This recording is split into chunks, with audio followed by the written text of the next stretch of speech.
Nicky Hawkins outside the Vitality West Ham Fan TV. Mike, you're having a little chat there already. Mike, mixed emotions there, mate. I feel the referee's absolutely robbed us there. Yeah, I have to agree with you there. I think the ref, the moment that the foul obviously on us, the really high boot, the player should have got a red card. And it just seemed like after that, the ref was just bottling all the really big decisions. It just seemed like he didn't have a hold of the game, really, was given a lot of unnecessary... I disagree with that there, Mike, because you're saying he's bottling all the big decisions. He had a decision made for him by the linesman, and he went against the linesman. The linesman is in a much better position to him to see. Apparently it's offside, handball, all sorts. I mean, why is he overriding the linesman who can see down the line? Yeah, that's true. I mean... So he ain't bottled that, has he? I think he's gone in their favour with that. I don't know why. Well, I mean, the thing is, if you sort of go back to the beginning of the game, I mean, we go 1-0 up and, happy days.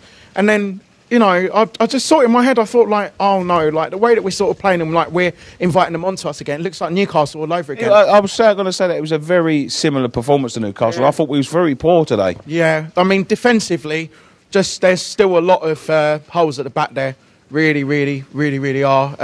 But on the plus side, we're back to scoring again. We are scoring goals, and I've got to say, I mean, obviously, standout performance day was on Arnautovic because Moyes, he's been a revelation under Moyes, an absolute revelation. I mean, he's playing out of his skin at the moment, and he's playing not just 100%. He's playing at, he's playing at 150%, and I think. I mean, you can also say, I think Adrian, did keep us in the game quite a lot. They peppered our goal. Oh, they really did. You know what? I mean, I was thinking to myself, we could have been possibly, we could have been 2-1, 3-1 down at half-time. Again, like against Newcastle. So we're looking at 1-1. And we didn't learn our lesson from the last game. We just didn't learn the lesson at all. And we really rode our luck because had those chances, even though obviously they went, they took the lead eventually and went in, 2-1.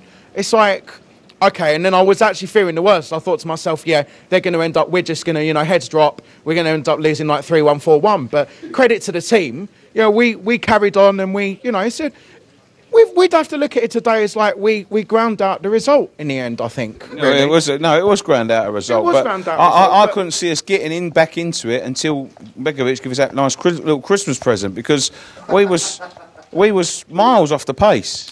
Yeah, I mean, that was really unfortunate for Begovic. Obviously, good for us. And obviously, after that, after that happened, I could only see one winner in the game, and that was us. Honestly, I thought, I said to the guy next to me, I said, we can go on and win this game. And had we won the game, it wouldn't have been an injustice at all. But two things I want to say about individual players out there. Collins, we know, and you said even back up at Stoke, he always puts in a shift. And I'm glad that Moyes actually had the balls to drop Winston Reid. Because Collins is, again, he's just... I know we conceded 3 goals, but it's not, it's not his fault, is it? No. And in midfield, it almost sometimes looks like that teams can just walk through our midfield now. Because Kouyaté, I watched him very, very carefully on the ball today, and it looked like that he was... Almost when he was coming near the ball, he almost ran away from the ball. He's almost going away from the ball. It looked like... And he's scared to make the challenge, It looked like he had a ball on a string. Like the ball was being pulled back. Yeah, he doesn't go forward, does he? No, he doesn't. No, really didn't. And I mean, it's not the Kouyaté of old. When we first signed him and he's sort of really going in for challenges and he would always be a really big miss to the team when he wasn't in the team. Now, he would be... it would be a good thing if he wasn't in the team, but as we know, we're very thin on the ground at the moment. Thank God January's only around the corner. I mean, I think we do need some signings, definitely. I think we need probably another midfielder, probably another defender, probably another fullback, central defender, and a striker.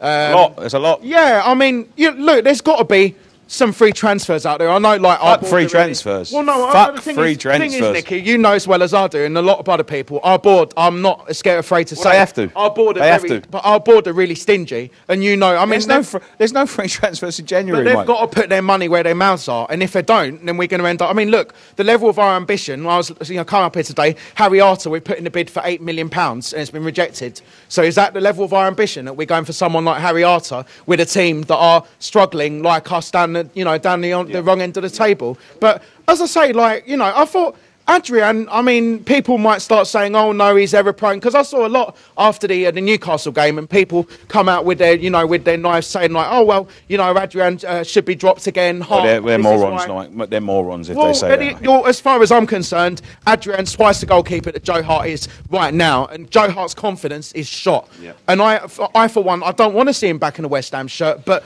I don't know what's, I don't know what Moyes' way of thinking is really. So, but yeah, I mean, look. Onwards and upwards, we go on to, we got a week into our next game, West Brom at home, which, the way that West Brom are playing at the moment, I mean, it's probably going to be a 0-0, I think, because, they've not even won a game since Pudge's taken over. Yeah. I mean, and obviously, one day gap between that to Tottenham. Harry Kane is, to say he's on fire would be a massive understatement at the moment. Well, fuck Tottenham, let's go. Right, Mike, thank you very much. Cheers, Nicky. Cheers. Cheers, mate. Cheers.